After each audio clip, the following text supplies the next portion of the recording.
So another application of the integral is Hooke's law for springs. And this says that the amount of force it takes to stretch or compress a spring, x units from its natural length, is proportional to x. So if you think about it this way, I mean, you've got a spring, it has a certain resting, let's say that's rest, right? And all we're saying here is that when you compress it a certain distance from its resting state, x, the force required to do that is proportional to that distance x. And that makes sense because it should be directly proportional, as is noted in the equation there, because the more you compress it, the more force should be required to actually do that compression, and same with stretching it. So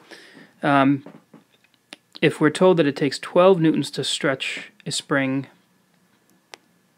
put this in a bubble here, if it takes 12 newtons to stretch a spring 3 meters beyond its natural length, how much work is done in stretching the spring 6 meters from its natural length? So if we're told that it takes 12 newtons to stretch it 3 meters beyond its natural length, that is a way for us to figure out what K is, right? So the force required to do this is always going to be proportional to the distance.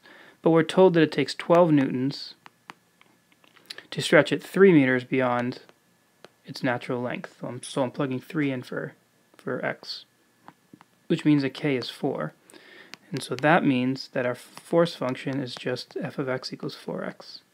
And so now if I'm asked how much work is done in stretching the spring 6 meters from its natural length, well then I really just want the integral of our force function. And again, the units here are newtons.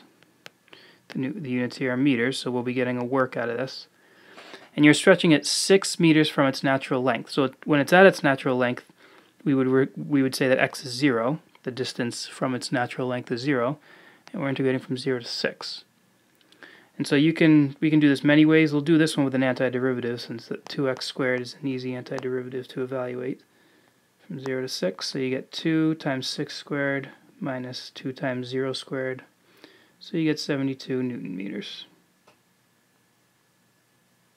So again, it's a quick example of using Hooke's law for springs, and the integral to figure out how much work is done. I'm adding in this example because it can be confusing, I think, for students in terms of the limits of integration. It's another Hooke's law of springs problem, and we're asked to find the work required to compress a spring from its natural length of 1 foot to a length of 0.75 feet if the spring constant is K equals 16 pounds per foot. So since they told us the spring constant, we know that our force function is just 16x.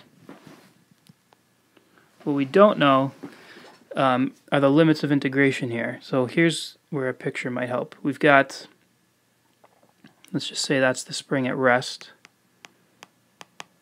So that's one foot. And then we're compressing it to 0.75 feet.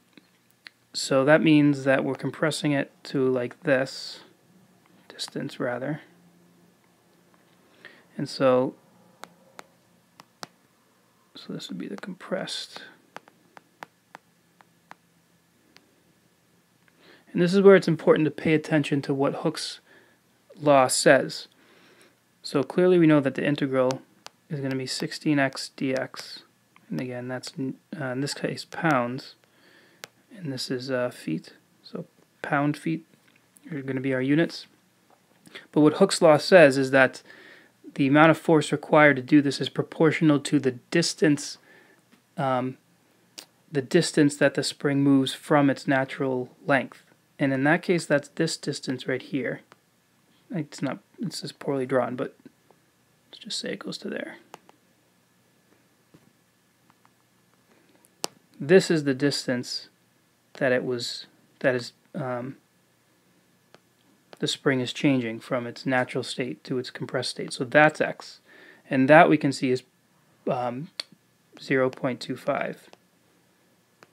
So we're integrating from the natural state to 0.25. You don't need to put a negative on the 0.25 because even though we're compressing instead of stretching, because work is not a vector, so it doesn't require any direction. So we can just integrate this here. And if you take this, we could actually do this by hand as well. The antiderivative would be x squared and 8 from 0 to a fourth. So that's going to be 8 times a fourth squared minus 8 times 0 squared. A fourth squared is 16, so it's 8 over 16, which is 1/2.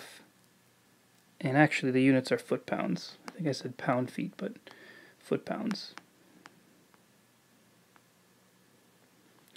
Alright, so just, I guess, pay attention to this here. This is the most important lesson from this video here.